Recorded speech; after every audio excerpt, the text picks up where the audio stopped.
ইসলামী দেশ গঠনে ইউনূসের দোসর কারা? আমি যে কথাটা বলতে চাচ্ছিলাম, এই যে পরিস্থিতি, এই পরিস্থিতিতে আপনারা কি করছেন? হিন্দু নির্যাতন একটা, ধরেন সবাই ঐক্যবদ্ধ যা এই দেশ থেকে হিন্দুদেরকে বিতাড়িত হতেই হবে, মানে একটা শুভ বোধ তো, শুভ বুদ্ধি সম্পন্ন মানুষ তো আগে বাংলাদেশে অবশিষ্ট ছিল, এখন সেটিও কি পুরোপুরি লোপ পেয়ে গেল? না নিশ্চয়ই লোক পাইনি, কিন্তু সমস্যা আছে। আমি সমস্যা এরকম। আপনার কাছে ফিরছি, প্রিয়তোষ দে। ধন্যবাদ। আমি অত্যন্ত মনোযোগ দিয়ে শুনছিলাম। আপনি যে ভিডিওটা তৈরি করেছেন, যদিও পুলক বাবু বলেছেন যে এখানে সম্পূর্ণ ডেটাটা নেই, আসলে সত্য সম্পূর্ণ নেই, বাট যাই আপনি নিয়ে এসেছেন এতেই বোঝা যায় যে কি ভয়াবহ অবস্থা বাংলাদেশের। আর আপনি যে কথাটা এখন যে বলছেন আমরা কি করছি বা কি করব, বাংলাদেশের হিন্দুদের অথবা সংখ্যালঘুদের যে অত্যাচার বারবার হয়ে আসছে বিভিন্ন সরকারের আমলে আমরা দেখেছি, প্রত্যেকটা সরকারের আমলেই তো হয়েছে, এবং শেষে শেখ হাসিনার আমলে সবচেয়ে বেশি এবং ভয়াবহ হয়েছে বলে আমরা অনেকে মন্তব্য করেছিলাম। কারণ শেখ হাসিনা হলো আওয়ামী সরকার, হিন্দুদের বন্ধু সরকার এবং ভারতীয়দের বন্ধু সরকার, এবং ভারতের সাথে ভালো সম্পর্ক আছে, সেই হিসাবে হিন্দুরা আর একটু আশা করেছিল বেশি ভালো থাকবে, কিন্তু দেখা গেল তাও নির্যাতন হয়েছে। কিন্তু এখন বর্তমানে ইউনূস সরকার আসার পরে বিশেষ করে হিন্দুরাও কিন্তু খুব উৎসাহিত হয়েছিল। আমি বলতে পারি, আমি ব্যক্তিগতভাবেও বলবো যে আমি নিজেও ভাবছিলাম যে যাই হোক, হোয়াট এভার হয়েছে, এটা বিপ্লব, যদিও অনেকে মেনে নিতে কষ্ট হচ্ছে, বা বাংলাদেশের এই ভয়াবহ পরিস্থিতির মধ্যে এরকম একটা আরেকটা ভয়াবহ সৃষ্টি হয়েছে, এই ক্ষেত্রে এইবার মনে হয় ইউনূস সরকার আসলো, আমরা মনে হয় বাংলাদেশের যে আইন কানুন এবং বিচার ব্যবস্থার পুরোপুরি এখন একটা ভালো ব্যবস্থা আসবে, নিরপেক্ষ ব্যবস্থা আসবে। কিন্তু প্রথম দিনের ভাষণে আমরা যেরকম খুশি হয়েছিলাম ইউনূস সরকারের, এমনকি স্বরাষ্ট্র উপদেষ্টার, কিন্তু পরে দেখা গেল কি সবাই উল্টো সুরে গেয়েছেন। যেমন আমাদের উপস্থাপিকা বলেছেন যে ইউনূস সাহেবের প্রথম ভাষণ বদলে গেছে পরদিন, এবং শওকতের পরিবর্তে জাহাঙ্গীর এসে উল্টো সুরে গাইছেন। আর বাংলাদেশের মুসলিমদের কথা আমি অবাক হয়ে যায় যে বৃহত্তর মুসলিম জনগোষ্ঠী যারা শিক্ষিত এবং যারা সংস্কৃতি মনা, আমি মনে করি এখনো 80% বাংলাদেশের মুসলিম জনগণ তারা এখনো সংস্কৃতি পছন্দ করে, আধুনিকতা পছন্দ করে, প্রগতিশীল মন মানসিকতা নিয়ে চলে। কিন্তু দুর্ভাগ্য হলো সত্যি, যদি আমি 20% লোককে আমি যদি বলি যে একটু কম শিক্ষিত অথবা তারা বিভিন্নভাবে প্রভাবিত, কিন্তু তাদের এই অত্যাচারের, তাদের এই যে যে সমস্ত কিছু হিন্দুদের উপর অত্যাচার হয়, সংখ্যালঘুর উপর অত্যাচার হয়, বৃহত্তর মুসলিম জনগোষ্ঠী কখনোই প্রতিবাদ করে না। বরংস যে কজন অসাম্প্রদায়িক লোক রয়েছে তাদেরকে জেলে ঢুকিয়ে দেওয়া হয়। এমনকি ইউনূস সাহেব শেষ পর্যন্ত তাই করেছেন, মানবাধিকার কর্মীদেরকেও উনি জেলে বন্দি করেছেন। তো আমার কাছে অবাক লাগছে যে আজকের উপস্থাপিকা যিনি বলছেন যে ইসলামী দেশ গঠনে ইউনূসের দোসর কারা, সেটা আমারও প্রশ্ন। এই ইউনূসকে সহায়তা করছে কারা? আর এই ইউনূস এত শক্তিশালী হচ্ছে কিভাবে? সংখ্যালঘুদের উপর অত্যাচার করে এবং গণতান্ত্রিক পদ্ধতিকে বিসর্জন দিয়ে বাংলাদেশে এরকম মৌলবাদীদের উত্থান।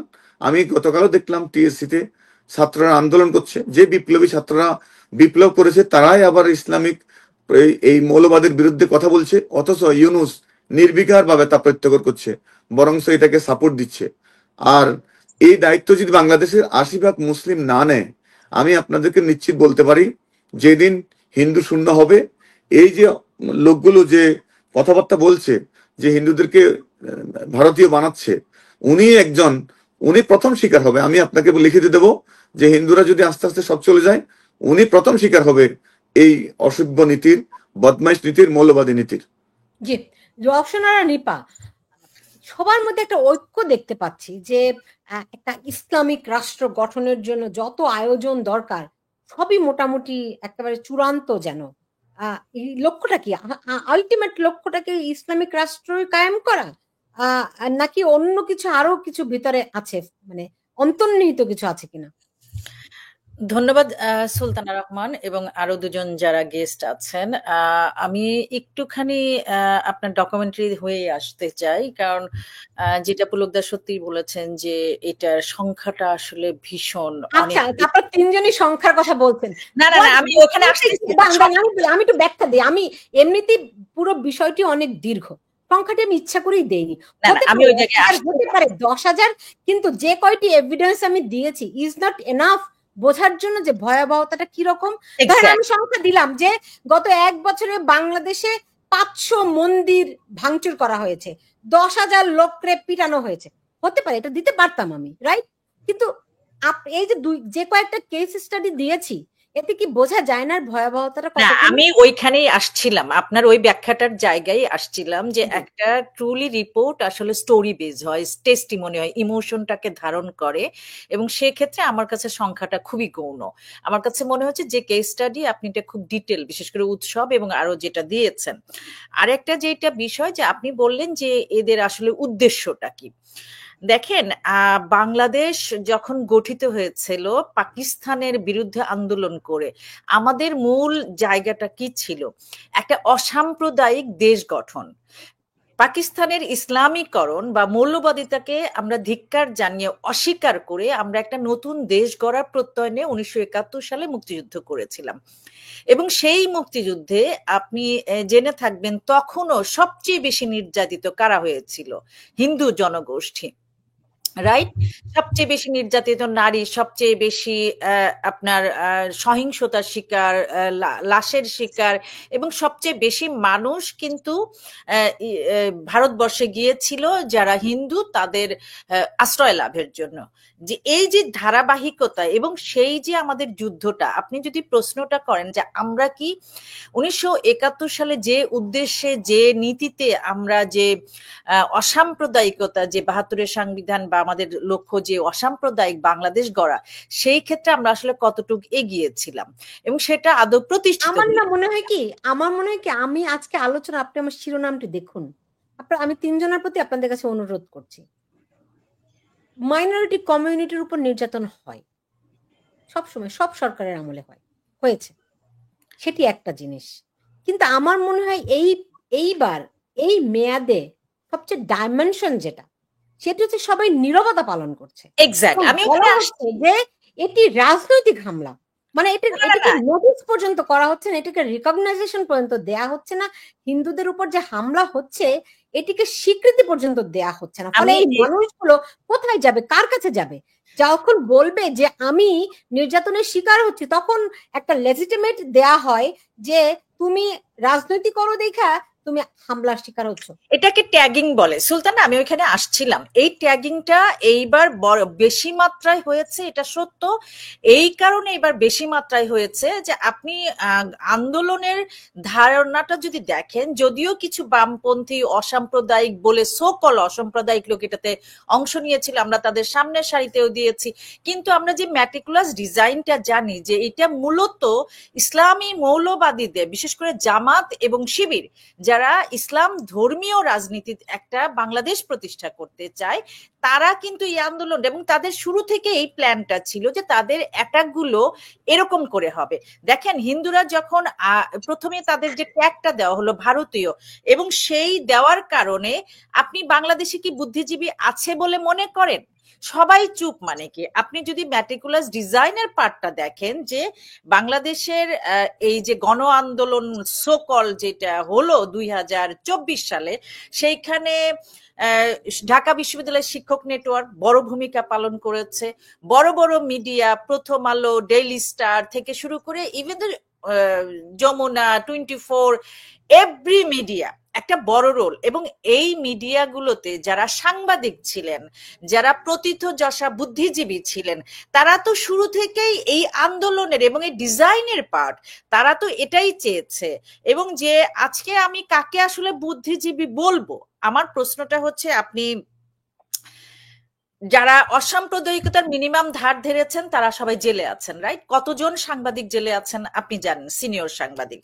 কতজন মুক্ত মনা মানুষ, ইভেন দো সেই দিন কামাল পাশা চৌধুরী যিনি একজন কবি, চিত্রকর, তাকেও অ্যারেস্ট করা হলো। শাহরিয়ার কবির জেলে আছেন।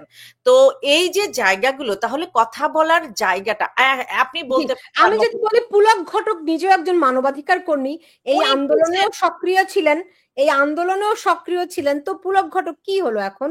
মানে এই যে রচনা নিপা বললেন যে একেবারে যারা অসাম্প্রদায়িক মানুষ তাদেরকে, তারা হয় মেটিকুলাস ডিজাইনের অংশ, না হয় তাদেরকে আপনি জেলে বন্দি করে রেখেছেন।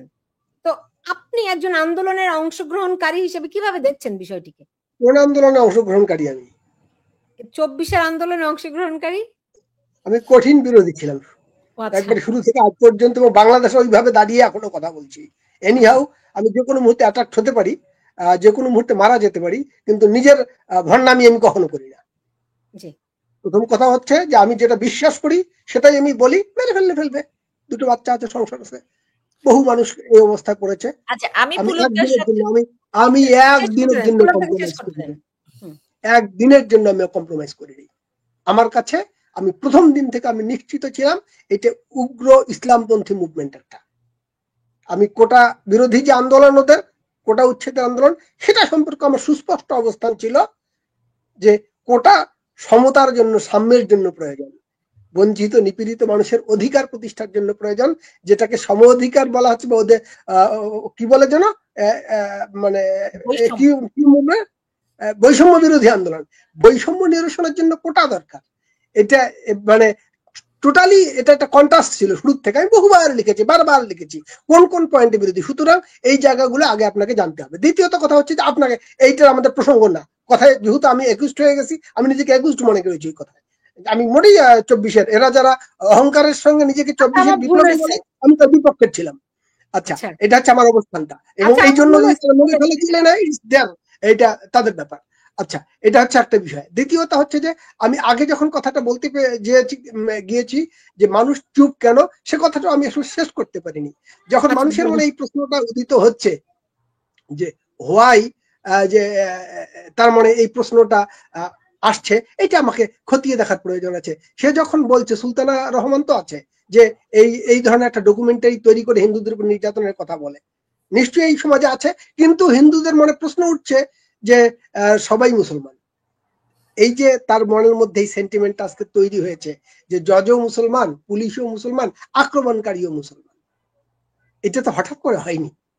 এবং এই যে তার মধ্যে এই বোধটা, বিশ্বাসের ঘাটতিটা তৈরি হয়ে গেছে, প্রবল ভাবে হয়েছে। আমি খুব অকুণ্ঠে কথাটা বলছি, হিন্দু জনগোষ্ঠীর মেজরিটির মধ্যে এই ভাবনাটা তৈরি হয়েছে যে যাকে বন্ধু হিসেবে, অসাম্প্রদায়িক মানুষ হিসেবে আমার সবচেয়ে কাছের ভেবেছিলাম, আজ তাকেও বিশ্বাস করতে আমি ভয় পাই।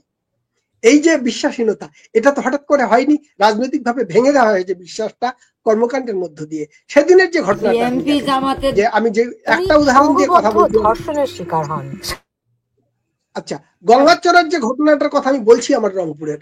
আচ্ছা, আপনি বলুন তো যে গঙ্গাচড়ের এই হামলাটা কি সাম্প্রদায়িক হামলা বলে মানে দিবেন? এটা কি জঙ্গি হামলা আমি বলবো কিনা? মানে তাদের হাতে বোমা ছিল না জন্য, বা তারা গুলি করেন এই জন্য তাদেরকে আমি জঙ্গি বলবো না। কিন্তু হামলাটা শত শত মানুষ বললেও তো ভুল হচ্ছে, পরের দিন তো 4-5 হাজার মানুষ ছিল, 2 দফা। প্রথম দিন হামলা করেছে তারা 400-500 লোক দিয়ে। দ্বিতীয় দিন পুলিশ এসে বলতেছে যে ওরা কিছু করবে না আপনাদেরকে, আপনারা বাসায় থাকেন, ওসি নিজে বলেছে। দ্বিতীয় দিন যে ওরা একটা মানববন্ধন করবে, এখানে কিছু হবে না। মানববন্ধনের কথা বলে 4-5 হাজার মানুষ এসে একটি গ্রামের উপর 22টা বাড়ি মাটির সঙ্গে মিশিয়ে দিল পরের দিন এসে। আচ্ছা, এই যে মানুষগুলো হামলা করলো, এখন 4-5 হাজার মানুষকে যদি আমি জঙ্গি বলি, তখন এই স্টেটে পজিশনটা কি থাকে? ইন রিয়াল সেন্স এটা তো জঙ্গি, এটা তো কোনো ন্যাচারাল বিষয় না। এবং এত বিপুল সংখ্যক মানুষ, একজন দুজন হলে আমি কথা বলতাম। এখন এদের মধ্যে কিছু অংশ লুটপাট করতে যায়, এক একজন এক এক ভাবে যায়। এবং যে আপনি বলছেন যে কথা বলবো না, এখন অনেকগুলো ডাইমেনশন আছে। তার মধ্যে একটা ডাইমেনশন, হাবিবুর রহমান জুয়েল নামে যে ছেলের, একজন আমাদের ওখানে যুগের আলো পত্রিকার সাংবাদিক, সে প্রশ্ন করতে গিয়েছিল যে পুলিশ আপনার দ্বিতীয় দিনটা হামলা করতে করলেন কেন, আর্মি উপস্থিত থাকতে করতে গেল। সে হাবিবকে জেলে নিয়ে রেখেছে, আজকে রিমান্ডে নিয়েছে 74 দিন। সেনাবাহিনী ওইখান থেকে তাকে নিয়ে গেছে প্রশ্ন করার কারণে সাংবাদিককে। আপনি দেখছেন না যে এই যে একজন প্রবীণ সাংবাদিক সে বলছে আমি আর সাংবাদিকতা করবো না, বাবারা আমাকে মাফ করে দেবে, বাবারা আমি আর করবো না। আপনি ভিডিও আমি আপনার কাছে লিঙ্ক দিয়েছি, আপনি দেখান যে এইটা হচ্ছে একটা বাস্তবতা। আচ্ছা, আর একটা বাস্তবতা হচ্ছে যে এই সলিমুল্লাহ খানটা সংখ্যায় প্রবল মিডিয়াতে। আর একটা বাস্তবতা হচ্ছে যে মিডিয়া দখল হয়ে গেছে, বুদ্ধিজীবীরা এর একটি সামগ্রিক পার্ট। এই যে আপনি যদি বলেন যে 4000 মানুষ আক্রমণ করেছে, এই 4000 মানুষের সেন্টিমেন্ট ধারণ করার মতো লোক, মানে যে সেন্টিমেন্ট থেকে হামলা, সেই হামলার মনোজাগতিক সেন্টিমেন্টটাকে, মনোজাগতিক যে আবেগটাকে ধারণ করার মানসিকতার সম্পন্ন লোক পুরো মিডিয়াতে ভরা, বুদ্ধিজীবীদের মধ্যে ভরা, যে যারা সরাসরি চক্ষু লজ্জার কারণে হামলা করতে পারছে না, এটা হামলাটা করবে মাঠ পর্যায়ের লোকেরা, আর এইটাকে বুদ্ধিবৃত্তিক কভার আপ করার জন্য, এটাকে সামাল দেওয়ার জন্য একটি বুদ্ধিবৃত্তিক ব্যাখ্যা দাঁড় করানো, বয়ান দাঁড় করানো, বা আপনি ভাষ্য দাঁড় করানো, বলেন যে ভাষাতেই বলেন, এইটা হচ্ছে বুদ্ধিবৃত্তিক মহল থেকে করছে। সামগ্রিকভাবে বাংলাদেশ একটি উগ্র সাম্প্রদায়িক অবস্থানে চলে গেছে। রাজনৈতিকভাবে ওখানে গেছে, হঠাৎ করে তো এটা ঘটেনি। এটা তো সত্য কথা যে এই আপনার 24-এর 4 আগস্টের যে সারা দেশে যে হত্যাযজ্ঞটা করেছে এই জঙ্গিরা, আপনার 5 আগস্টের ঘটনার প্রাককালেও 4 আগস্ট তো প্রচুর, প্রায় 9 জন হিন্দুকে মেরে ফেলেছে সারা দেশে ওই দিনই, 4 তারিখ এবং 5 তারিখের মধ্যে মেরে মেরে ঝুলিয়ে রেখেছিল। আমি একটা করে নামও বলতে পারবো, অনেকগুলো, সবগুলো নাম হয়তো বলতে পারবো না, মোটামুটি নাম বলতে পারবো রংপুরে। তো এই যে ঘটনাগুলো ঘটেছে, এটা প্রেক্ষিত রচনা হয়েছে, এবং এই যে মানুষ এই ধরনের কর্মকাণ্ডে যুক্ত হয়েছে, তার মানে এই মানুষকে তো প্রিপেয়ার করা হয়েছে, মানুষ তো ওই জায়গায় চলে গেছে। আপনার ওই যে আপনি যে ছেলেটাকে দেখলেন যে পিটিয়ে মেরে ফেলার পরে আর্মি নিয়ে যে এখনো পর্যন্ত বলছে যে সে জীবিত আছে, কিন্তু তার আমরা খোঁজ পাচ্ছি না। ওই হামলাতে কত মানুষ যুক্ত হয়েছিল, শত শত মানুষ। তার মানে বিপুল সংখ্যক মানুষ যদি এই মনোভাবাপন্ন হয়, এই আক্রমণের সময় একটা অবস্থান নিয়ে নিতে পারে, তার মানে এইটার প্রাবল্যটা সমাজের সব স্তরে আছে। ঠিক এই মানুষই কেউ পুলিশে চাকরি করে, কেউ আর্মিতে চাকরি করে, কেউ সিভিল অ্যাডমিনিস্ট্রেশনে চাকরি করে, কেউ আমার মতো ভদ্র ভাষায় সাংবাদিকতায় এসে কথা বলে। এই তার সামগ্রিক দৃশ্যপট এটা। সুলতানা আপা, আপনি ওনাদেরকে কথা বলতে দেন, পরে আমি আবারও বলবো। এখন